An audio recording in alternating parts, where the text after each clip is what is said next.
ছাত্র জনতার আন্দোলনের সময় বিক্ষোভকারীদের হত্যা তদন্ত কী প্রক্রিয়ায় হতে পারে তা বুঝতে জাতিসংঘের এই অগ্রগামী দল।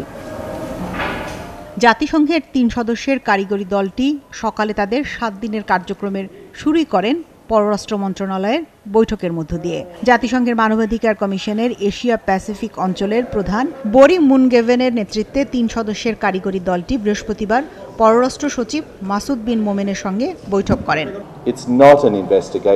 ছাত্র জনতার আন্দোলনের প্রেক্ষিতে জাতিসংঘের মানবাধিকার বিষয়ক হাই কমিশনার ভলকার তুর্ক এখানের জনগণের জন্য গণতান্ত্রিক ও মানবাধিকার প্রতিষ্ঠাকে প্রাধান্য দিচ্ছেন।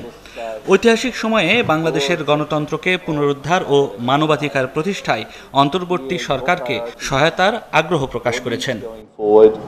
পররাষ্ট্র উপদেষ্টা তৌহিদ হোসেন এর আগেই জানিয়েছিলেন, আন্দোলনে নিহত এবং আহতদের ঘটনা তদন্তের স্বার্থে জাতিসংঘকে সহায়তা করতে প্রস্তুত অন্তর্বর্তীকালীন সরকার।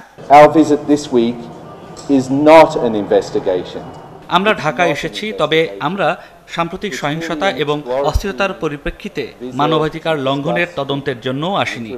আমরা তদন্ত প্রক্রিয়া নিয়ে আলোচনা করতে এসেছি।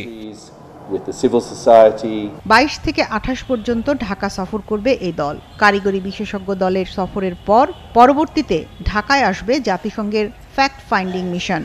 সেই টিমই চূড়ান্তভাবে হত্যার তদন্ত করবে। ঝুমুর বাড়ি, ৭১, ঢাকা।